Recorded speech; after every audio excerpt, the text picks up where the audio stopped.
മലബാറിൽ ആളിക്കത്തുകയാണ് മെക്7 വിവാദം. മെക്7 വ്യായാമ കൂട്ടായ്മയ്ക്കെതിരെ CPIM കോഴിക്കോട് ജില്ലാ ഘടകവും സമസ്ത AP വിഭാഗവും രംഗത്തെത്തി. മെക്7 പിന്നിൽ പോപ്പുലർ ഫ്രണ്ടും ജമാഅത്തെ ഇസ്ലാമിയുമാണെന്നാണ് ആരോപണം. സുന്നി വിശ്വാസികൾ പെട്ടുപോകരുതെന്ന് AP വിഭാഗം മുന്നറിയിപ്പ് നൽകുന്നു. മന്ത്രി മുഹമ്മദ് റിയാസിന്റെ ആശംസാ കത്ത് പുറത്തുവിട്ട മെക്7 ഭാരവാഹികൾ ആരോപണങ്ങൾ നിഷേധിച്ചു. മുൻ മന്ത്രി അഹമ്മദ് ദേവർകോവിലാണ് കോഴിക്കോട് ബീച്ച് യൂണിറ്റ് ഉദ്ഘാടനം ചെയ്തത്. CPM കോഴിക്കോട് ജില്ലാ സെക്രട്ടറി P മോഹനെ തള്ളി അഹമ്മദ് ദേവർകോവിൽ രംഗത്തെത്തുകയും ചെയ്തു. മെക്7 നല്ല പദ്ധതിയാണെന്നാണ് അഹമ്മദ് ദേവർകോവിൽ റിപ്പോർട്ടറിനോട് പറഞ്ഞത്. അത് നല്ലൊരു എക്സസൈസ് ആയിട്ടാണ് എനിക്ക് അനുഭവപ്പെട്ടിട്ടുള്ളത്. അതിനെക്കുറിച്ച് മോശമായ ഒരു അഭിപ്രായം എനിക്കില്ല.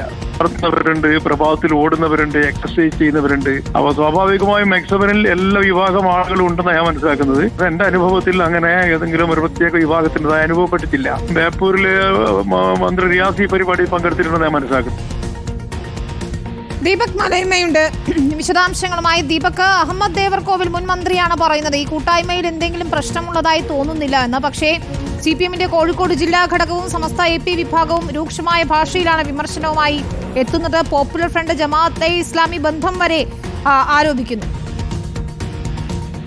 വിനീത, ഈ മെക്7 കൂട്ടായ്മയുമായി ബന്ധപ്പെട്ടുകൊണ്ട് CPIM കോഴിക്കോട് ജില്ലാ സെക്രട്ടറി P മോഹൻ മാഷാണ് ആദ്യഘട്ടത്തിൽ തന്നെ അദ്ദേഹത്തിന്റെ നിലപാട് പറയുന്നത്. CPMന്റെ കൂടി നിലപാടാണ് എന്നുള്ള നിലയിൽ തന്നെയാണ് അദ്ദേഹം പറയുന്നത്. അതിൽ പ്രധാനപ്പെട്ട കാര്യം വ്യായാമ കൂട്ടായ്മ എന്നുള്ള നിലയിൽ ചില സംഘങ്ങൾ പലയിടത്തായി ഉയർന്നു വരുന്നു. അതിനൊക്കെ നേതൃത്വം നൽകുന്നത് PFIയുമായി ബന്ധമുള്ള ആളുകളാണ് എന്നുള്ളതായിരുന്നു മോഹൻ മാഷിന്റെ പ്രസംഗത്തിലുള്ള ഭാഗം. ഒപ്പം തന്നെ അതിന് കുടപിടിച്ച് നൽകുന്നത് ജമാഅത്തെ ഇസ്ലാമിയാണ്. അവരുടെ മതരാഷ്ട്രവാദം മറച്ചുവെക്കാൻ വേണ്ടിയുള്ള നീക്കമാണ് നടത്തുന്നത് എന്നുള്ള നിലയിൽ പ്രസ്താവനയുമായി അദ്ദേഹം രംഗത്തേക്ക് വരുന്നു. പിന്നാലെ തന്നെ AP സംസ്ഥയുമായി ബന്ധപ്പെട്ടുകൊണ്ട് അബ്ദുറഹ്മാൻ സഖാഫി അദ്ദേഹത്തിന്റെ നിലപാട് പറയുന്നു. അതായത് ഇത്തരം ചതികളിൽ വീണു പോകരുത് എന്നുള്ളത് അനുയായികളോട് ആഹ്വാനമായി നൽകുന്ന പ്രസ്താവന ഉൾപ്പെടെ പിന്നീട് പുറത്തേക്ക് വരികയും ചെയ്തിട്ടുണ്ട് എന്നുള്ളതാണ്. ഇതിൽ നേരത്തെ തന്നെ മതന്യൂനപക്ഷങ്ങളിൽ പ്രത്യേകിച്ച് മുസ്ലിം വിഭാഗത്തെ സാഗൂതം വീക്ഷിക്കുന്ന ഒരു നിലപാട് CPM സ്വീകരിച്ചിരുന്നു. ആ നിലപാടിന്റെ ഭാഗമായി കൂടിയാണ് ഇത്തരത്തിൽ ചില നുഴഞ്ഞുകയറ്റം പല മേഖലകളിൽ ഉണ്ടാകുന്നു, അത് തീവ്രവാദ ശക്തികളാണ്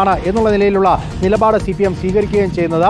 അതിന് പിന്നാലെ തന്നെ കൂട്ടിയോജിപ്പിച്ച് നിർത്താനുള്ള ചില ശ്രമങ്ങൾ മറ്റു പല കോണുകളിൽ നിന്ന് ഉയരുന്നു എന്നുള്ള നിലപാട് AP സമസ്ത കൂടി സ്വീകരിക്കുന്നത് നമ്മൾ കാണുകയും ചെയ്തു. എന്നാൽ ഈ പ്രതിരോധങ്ങളെയൊക്കെ പൂർണ്ണമായും തള്ളുകയാണ് ഈ മെക്7 കൂട്ടായ്മയുടെ ഭാരവാഹികൾ. പക്ഷേ ഇനിയുള്ള ദിവസങ്ങളിലും സമയങ്ങളിലും കൂടുതൽ പ്രതികരണങ്ങൾ ഇതുമായി ബന്ധപ്പെട്ട് നമ്മൾ പ്രതീക്ഷിക്കുകയാണ്. ദീപക് മലയമ്മയാണ് കോഴിക്കോട് നിന്ന് വിവരങ്ങൾ നൽകിയത്.